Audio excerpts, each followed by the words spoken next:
I don't know. Hopefully there's something in there, or I will have to try again later. I cannot wait to save my life, but I wanted to do like a make it small kind of picture because this is about making your kingdom calling small. So now most people do not have tons and tons and tons of time to do their kingdom calling. You might have a lot of time one day as you reorganize your life around, not necessarily totally around your kingdom calling, but a little bit more than you are right now. So you might have tons of time one day, but what do you do when you currently do not have tons of time? The answer is to make it small. Make your action steps small. Make your kingdom calling, not that you're going to let go of that big picture, but how do you make it small enough that it is, you want it to be, what's the saying? Small enough? Give me a second to remember it. Right. Big enough that it is stretching, small enough so that it is impossible not to do. Hi, my name is Amy Nicole, and these are my thoughts on why a successful kingdom calling is a small kingdom calling. That said, I do hope and pray that you are going to be able to look back on the years of your life and see something huge and incredible and wow. And whether it's something that you see that is huge that you've done for God and you did it with Him and it was successful and it was fun and uncomfortable at times, but you did it. Whether it's just you sing it or maybe a bunch of people are singing it, whatever it looks like, I do hope and pray that you are able to look back on something that is successful in God's eyes and in your eyes, like that you can look back at something that you are really pleased with that you did and that you accomplished. And though you might be looking back on something big, and by big, I just mean that thing that is on your heart to do for Jesus that you faithfully did. It's not like big in the kingdom in God's eyes, like it's not necessarily you can't really measure that by numbers. It's whatever Jesus would call big is big. And that might be something that is very hidden. But that said, again, I hope that you can look back on something successful and big and wow that you did with your life, that you were faithful with what He gave you to do. And yet, at the same time, I'm aware that there's a really good chance that when you look back on what you did for Him, it's going to come down to really small steps, really, really, really small things that you did faithfully day in and day out. And you're going to look back on a life of loving Jesus and trusting Him and loving people and saying yes to those small, tedious little jobs that don't necessarily look like anything huge. It might be you saying yes to, okay, now you're going to sit down and learn how to use a computer better because you need to know how to use a computer for the work that He's given you to do.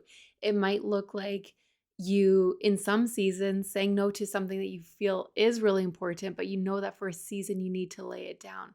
Like there's an engaging with the smallness of as Christians, right? Where we're engaging with the smallness, and in that we are trusting Jesus to lead that big picture and to develop that big picture.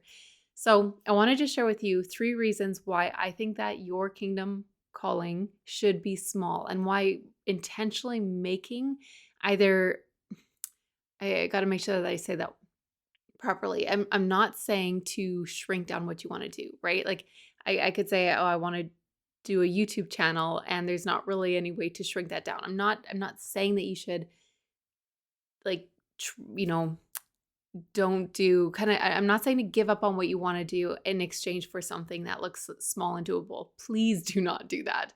I will talk about that in another video, but that's absolutely not what I'm saying. But if you, I do want to start to just to help you if your kingdom work is feeling like it's way out there, it's down the road, it's you can do it when the kids move out or you can do it when this or that happens. I want it to start to become part of your reality even in the midst of a busy life and even in the midst of whatever's going on for you right now. And part of that or that happening successfully is or part of that happening successfully is it being just biting off little oh, how do we say that? Biting off little chunk. What am I trying to say? Just basically biting off little bits at a time so that it's like it's doable, right? We want your kingdom calling to be doable and to stop feeling or to start feeling like, yes, I can do this. This is it's small enough that it's not overwhelming and I can actually do it. Okay, so let's go through the three things that I want to share with you as to why your kingdom work should be small and how it being small will equal it being successful. Okay, so reason number one as to why you should make your kingdom calling small, or make the action steps you're going to be taking, make them small. Make whatever it is that you need to be doing, make it small. Make it a 5-minute thing, make it a quick thing that you could do where it's just like, yep, I can pick it up and I can write my YouTube notes, or I can make that phone call, or I can easily do that next step.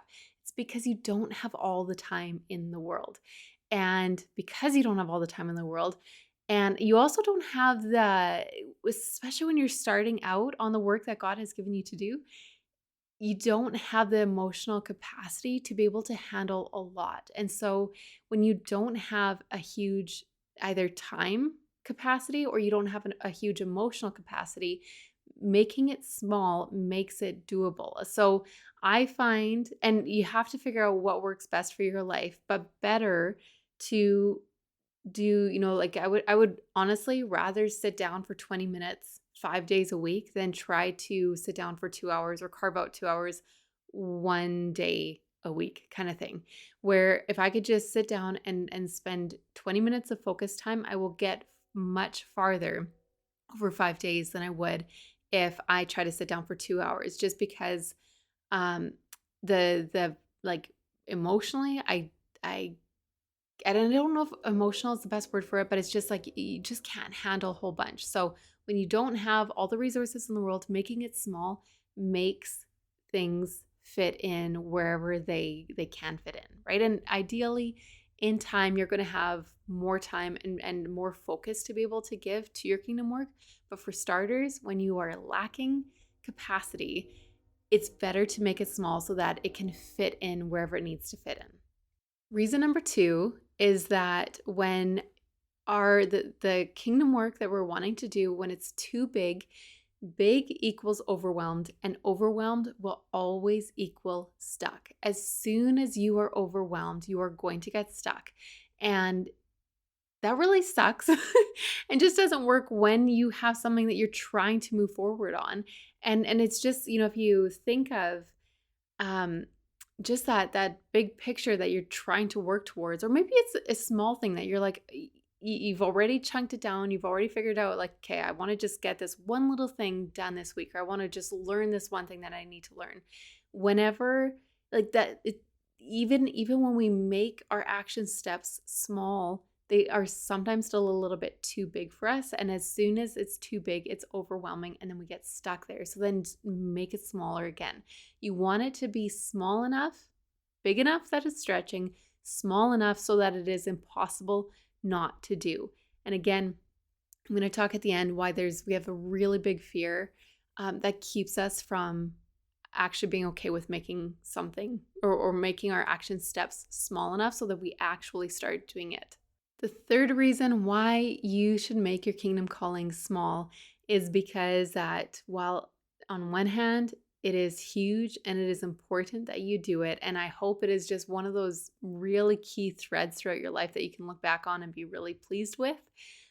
At the same time, it's not that big. And, and as Christians, we're all like, we know that we're part of God's big story, and Jesus is the one that is orchestrating all this, and that he's the one who's going to tie everything together throughout history. So there's part of it that when we really start to work through kind of the way that we are wrongfully carrying our responsibility as believers and as partners with him, when we begin to let that go and realize that, like, yes, what I'm doing is big, but it's also small, there's just a freedom to not carry it wrongly, right? Like where you realize everything is on his shoulders. So even if um when I look back at my last 10 years, I see I see a lot of either things that happened that were out of my control that feel like it kept me from doing my kingdom work. I see a lot of things that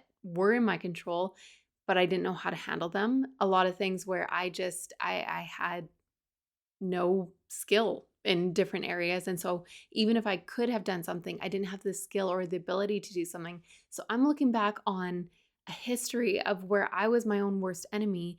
And yet here I am doing this with more, this being my YouTube channel, where I am hoping to be able to help Christian women do their kingdom work. So that's the kingdom work that I want to be doing.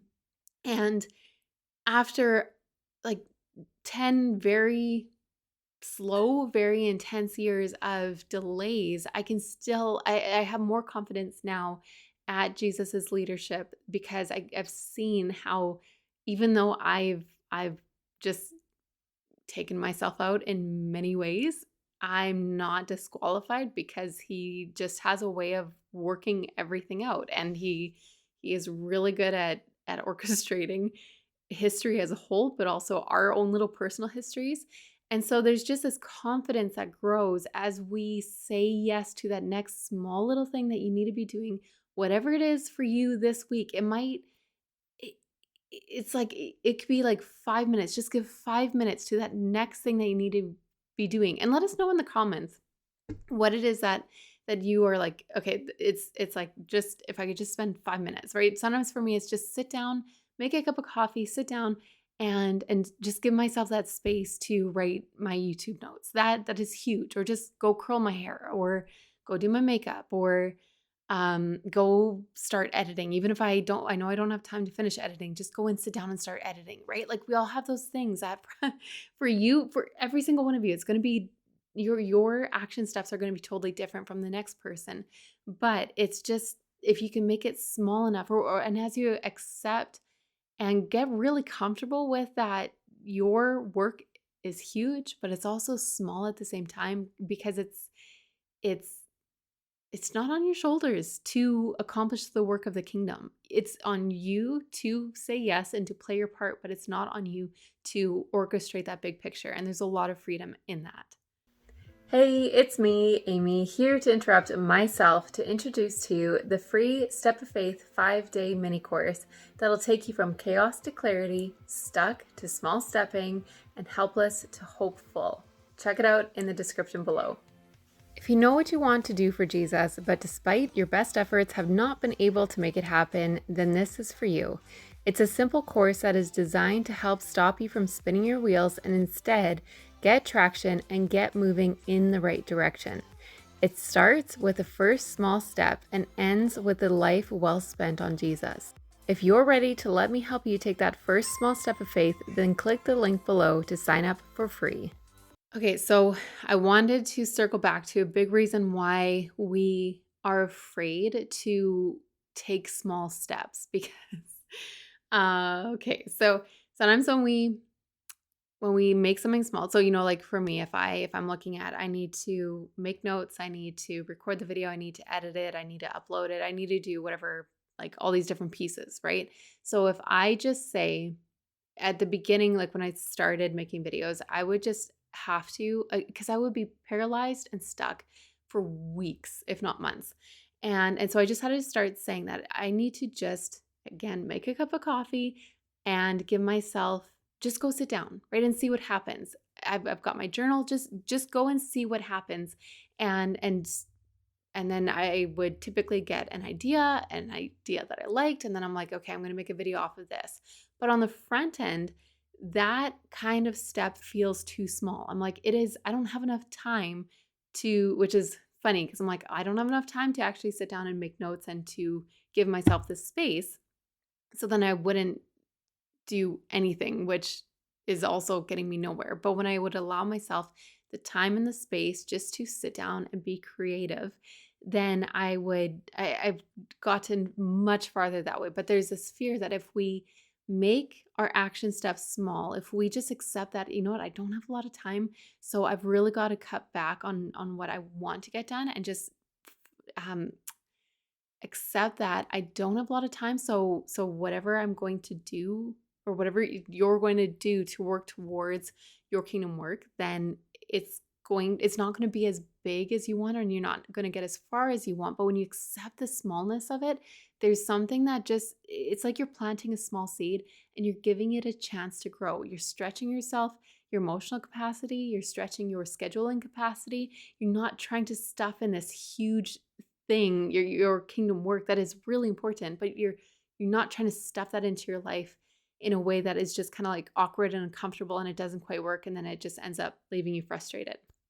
Let me know if that makes sense to you. But yeah, I think we all know that I could keep talking about that, but I'm going to pause there.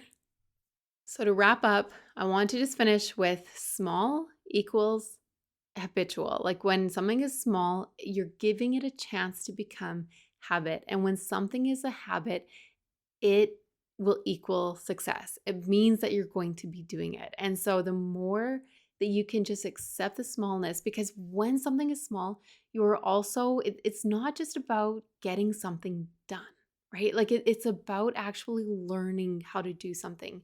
It's about putting yourself outside of your comfort zone. So even if you're stepping outside of your comfort zone in a really small way, that is stretching you in a way that is, you can't really measure it, but that emotional stretching, that whatever kind of, how in whatever ways you're being stretched, it is bigger than you realize.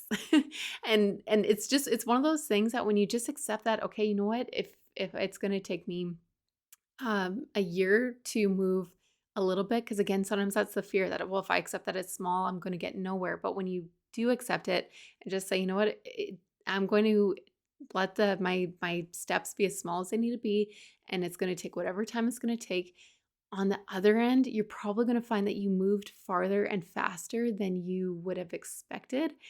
But you can't get there by pushing yourself and by trying to make things big. So that is my encouragement to you, to whatever it is that is on your heart, that make it small, and let this be an act and a step of faith, a reach of faith and of trust that Jesus knows how to teach you. He knows how to equip you. He knows how to lead you, and to like that he's actually intentional about what he has put on your heart and what you're wanting to create and do for him. It is beautiful, it is glorious and amazing and uncomfortable, but it's good. So keep on going with the work that he's given you.